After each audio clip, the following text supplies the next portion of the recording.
Saint Romuald, Abbot, A Life of Fire, Solitude, and Reform. This reflection is prepared by Father Abbot Francis, pastor at St. Jude Church, Grand Rapids, Michigan, USA. Early life and conversion. Saint Romuald was born around the year 951 in Ravenna, Italy, into a noble and wealthy family. His early life was marked by privilege, but also by moral laxity and worldliness common among the Italian aristocracy of the time.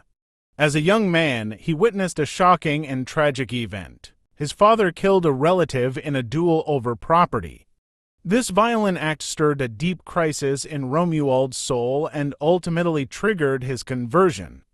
Seeking repentance and spiritual renewal, he entered the Benedictine monastery of Sant Apollinare in Classe, near Ravenna. A radical call to holiness, while monastic life offered peace, Romuald found the lax observance of the rule of Saint Benedict in his monastery unsatisfying.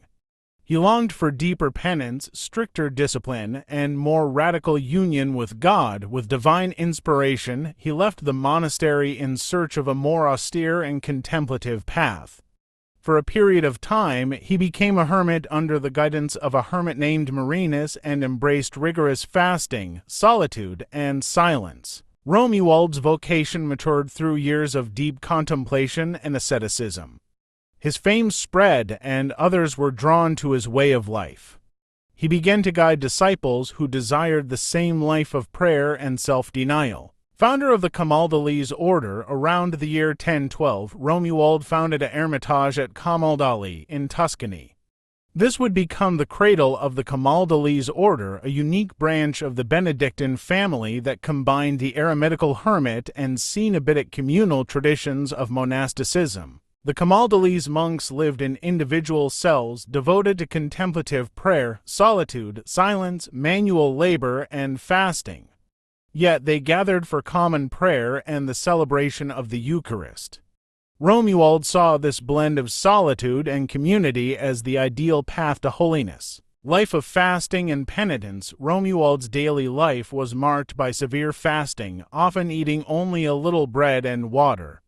His clothing was minimal and his cell was stark. He disciplined his body and his senses so that his soul might be free to contemplate God. His fasts were not only a personal ascetic practice, but also a form of intercession for the world and for the reform of the Church. Despite his strict lifestyle, Romuald was known for great spiritual joy, a deep love for the Church, and fiery preaching when necessary.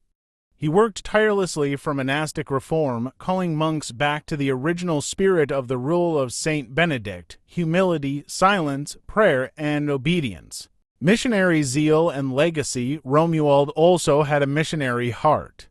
At one point, he even prepared to evangelize the pagan peoples of Eastern Europe, although he did not ultimately undertake the journey himself.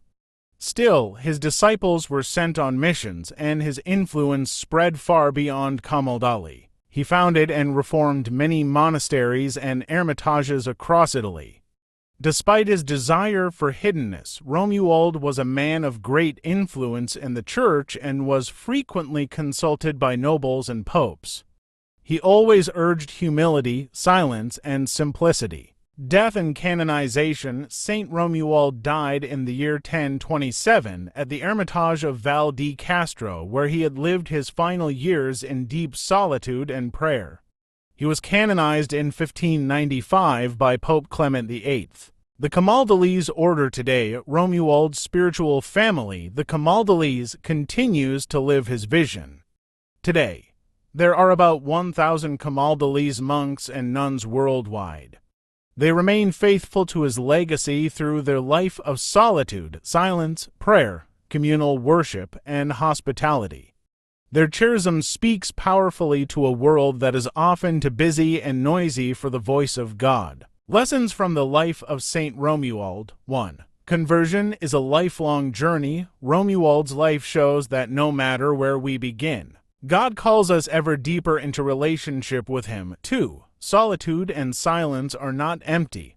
They are the spaces where God speaks and where the soul finds rest. 3. Fasting and penance can purify the heart and strengthen the will to follow Christ more faithfully.